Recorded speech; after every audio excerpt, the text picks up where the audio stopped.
The textbook definition of civil rights is the right of citizens to political, social freedoms, and equality.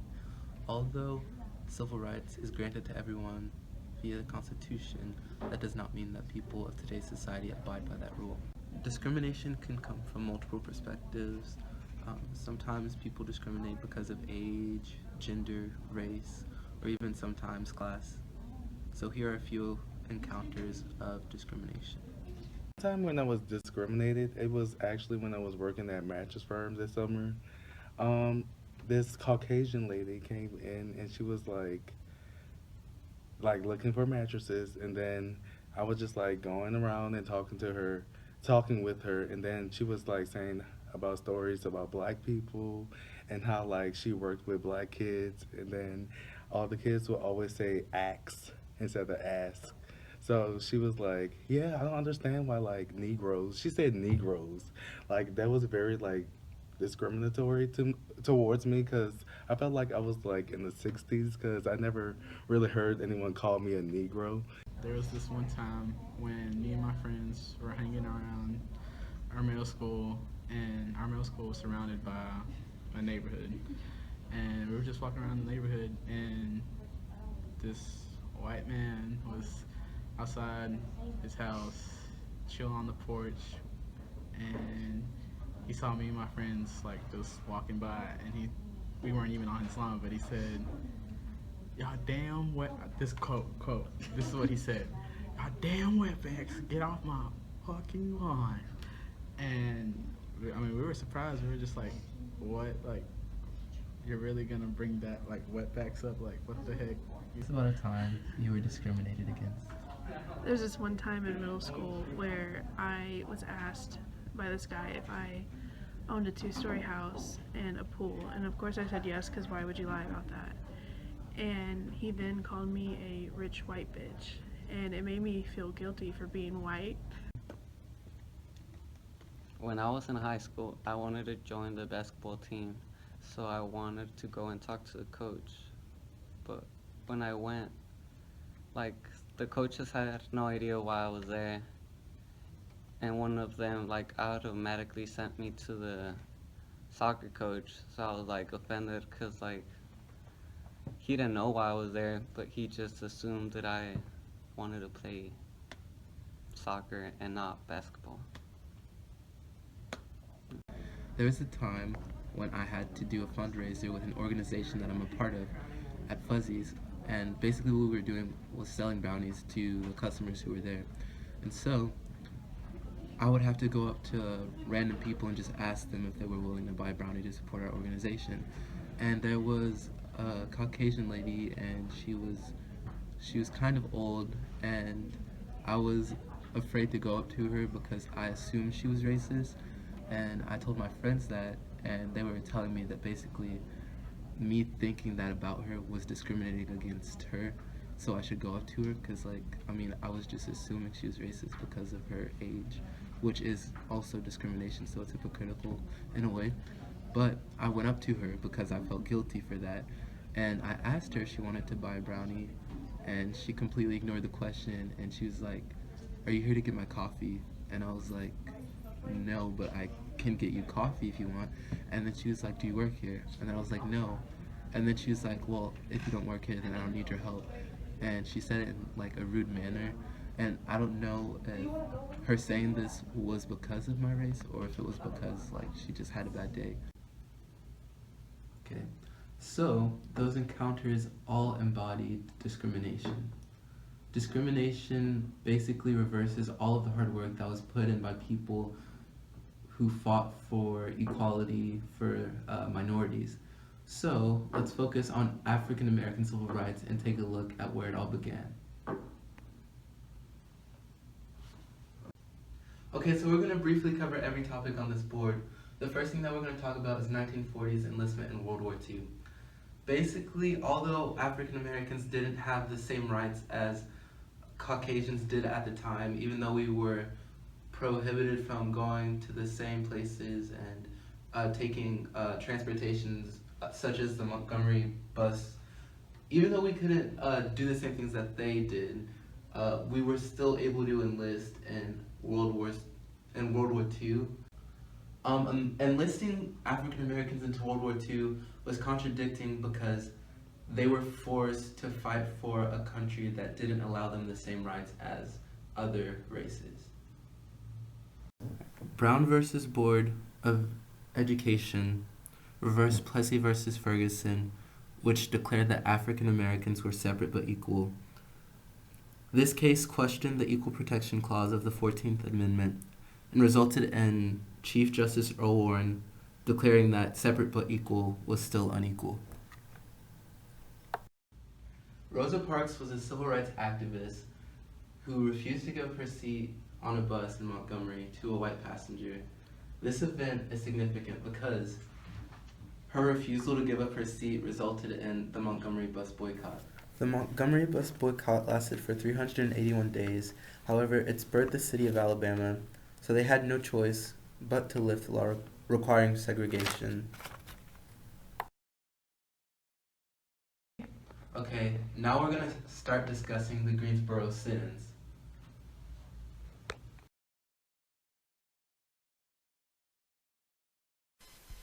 I'm Joseph McNeil with my friend Franklin McCain, and we attend the African American North Carolina Agricultural and Technical College with our two friends David Richmond and Azelle Blair.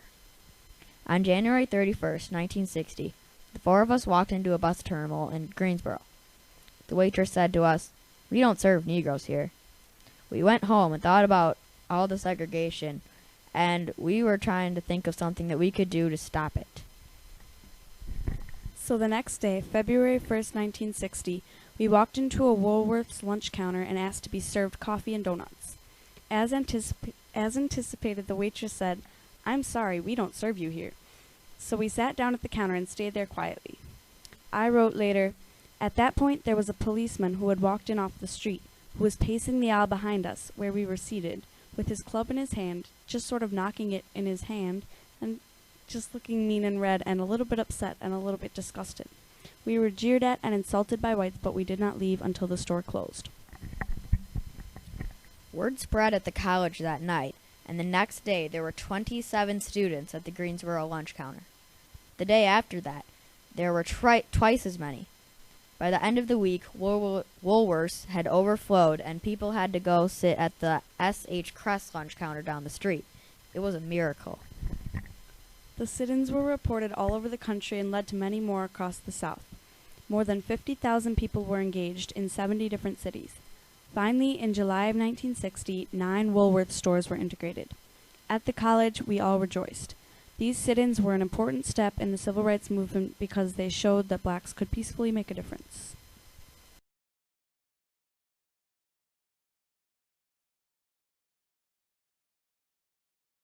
All right, go.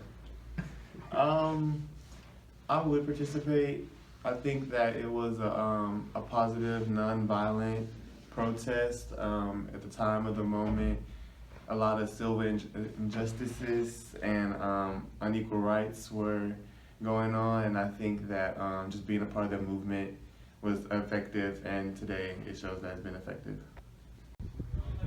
So I think I would have sat in the Greensboro sittings because it would be the right thing to do, and like that would be the first step to end segregation. And I mean the third thing would be that I mean segregation is not right. People are all the same. We just have different colors. But at the end, we're all the same. I probably wouldn't have participated in the sit-in just because people were spat on and cussed down and beat up, and I don't think I could have handled that, especially the time that I grew up in where you're supposed to defend yourself. I probably wouldn't have been able to be peaceful during that time. I probably would have been a little bit more irate than most. So I probably couldn't have done that, but if I given the opportunity, I may have tried. I would participate in the sittings because it's a peaceful protest and somebody's got to step up to do something if they want change, even though they got spat or hit on. That speaks more peaceful, speaks more than actions and like negativity. So I would participate in the sittings. I personally would have participated in the Greensboro sit-ins because even though, as previously mentioned, there were people spitting on you, fighting you, and the rules of the nonviolent protest was you couldn't acknowledge that. You were supposed to sit through it. But even though they were doing that stuff, I think it was promoting a greater good. So it was worth the consequences at the end. So personally, I would have participated. And I believe that that type of protesting is actually more effective than the violent riots that are exemplified in the way we protest now in this century. So now we're going to discuss the Civil Rights Act of 1964.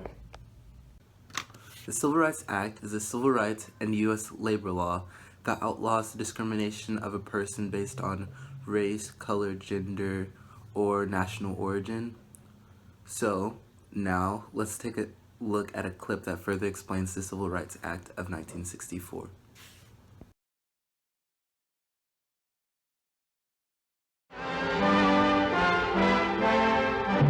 Congress passes the most sweeping civil rights bill ever to be written into the law, and thus reaffirms the conception of equality for all men that began with Lincoln and the Civil War 100 years ago. The Negro won his freedom then. He wins his dignity now. 5 hours after the House passes the measure, the Civil Rights Act of 1964 is signed at the White House by President Johnson. Before an audience of legislators and civil rights leaders who had labored long and hard for passage of the bill, President Johnson calls for all Americans to back what he calls a turning point in history. We must not approach the observance and enforcement of this law in a vengeful spirit. Its purpose is not to punish. Its purpose is not to divide, but to end divisions. Divisions which have lasted all too long. Its purpose is national, not regional. This Civil Rights Act is a challenge to all of us to go to work in our communities and our states, in our homes and in our hearts, to eliminate the last vestiges of injustice in our beloved country. So, tonight I urge every public official, every religious leader, every business and professional man, every working man, every housewife, I urge every American to join in this effort to bring justice and hope to all our people and to bring peace to our land. There's warm applause from members of both parties as the president sets to work. It is work. He uses nearly 100 pens to affix his signature and date. Souvenirs go to Republican leader Everett Dirksen and Democratic whip Hubert Humphrey. The president seems to have mastered the art of just touching each pen to the paper.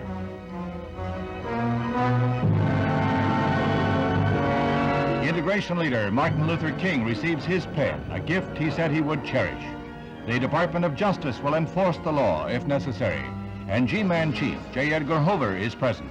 Another group of pens is reserved for the Kennedys, and the Attorney General is entrusted with a half dozen.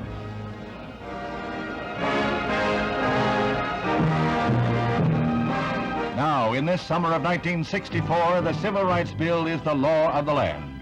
In the words of the President, it restricts no one's freedom so long as he respects the rights of others. And last but not least, we're going to talk about the Voting Rights Act of 1965. The Voting Rights Act was signed August 6, 1965 by President Lyndon B. Johnson, and before this act was signed, African Americans were supposedly allowed to vote. However, before casting their vote, they had to take several prerequisites. For example, the literacy test. The literacy tests were impossible. They would ask them questions that the other folks who were allowed to vote, they wouldn't even know the answer to the literacy test questions that were asked to the African Americans. But in 1965, signing that basically allowed them to vote without having to take the prerequisites and without having to take literacy tests and things such as that. So now, let's take a look at this video that further explains the Voting Rights Act of 1965. Prior to the Civil War, free blacks in the North were primarily not given the right to vote because they were considered second-class citizens. After the Civil War ended in 1865, Congress enacted the 13th, 14th, and 15th Amendments, which gave black males citizenship and recognized their right to vote. Once these laws were enacted, Union troops were sent to the South to control and oversee the Reconstruction. During Reconstruction, voting rights were upheld. Great lengths, the Union Army, the Union government really, went to great lengths to guarantee blacks had the right to vote and to run for office. African Americans were given the right to vote, and in many communities they did start voting. You had several people elected, blacks, elected into state and local positions, and even your first federal congressman came during Reconstruction. Once Reconstruction ended, that stopped. They created a number of different, what we would call loopholes. These loopholes included harsh restrictions such as poll taxes, grandfather clauses, and literacy tests. These made it nearly impossible for African Americans to vote. When blacks tried to come to vote, you had them getting killed over that, or beaten up, or lynched, or what have you. And it was more than just politics. It was a way of making sure that blacks were kept in a second-class status. This harsh injustice lasted many years. However, around the turn of the 20th century, influential leaders such as Booker T. Washington and W.B. Du Bois began to make slow progress in civil rights. Finally, during the 1950s and 60s, African Americans rallied together to form what is now known as the Civil Rights Movement. Civil rights became such an issue, and it was gaining support not just in the black community, but in a large segment of the white community, that it couldn't be ignored any longer. In 1965, President Lyndon B. Johnson pushed Congress into enacting legislation concerning voting rights. He felt like it was the president's job to spearhead a betterment of society, and he felt like denying a large segment of the population precious rights like the right to vote was unacceptable. The Voting Rights Act of 1965 gave the federal government power to regulate state voting issues and laws. This has given African Americans and other minorities an opportunity to partake in American democracy. I think we forget just how much power we wield, and with that one vote each one, you have more black persons, black men and women in positions of power now than you did, 10, 20, 30 years ago.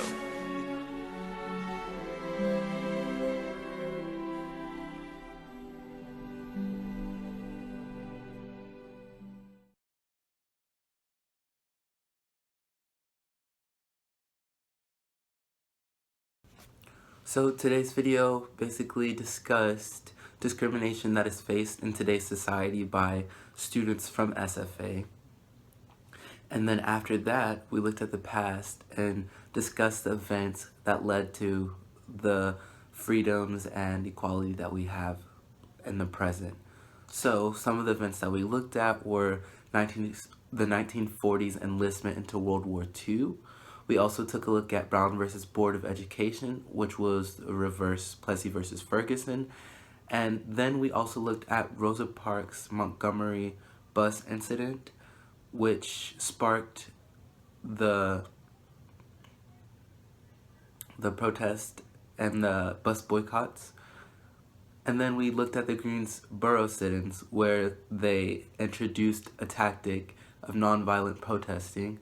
And then finally, we looked at the results of those protests and boycotts and those acts and those enlistments. And they all resulted in things such as the Civil Rights Act of 1964, which we covered, and the Voting Rights Act. So, to conclude this documentary, today's society incorporates inequality still. However, it is the severity of the inequalities and discrimination is mitigated because of the events that took place in the past, such as the protests, the boycotts, and the Brown v. Board of Education and stuff like that.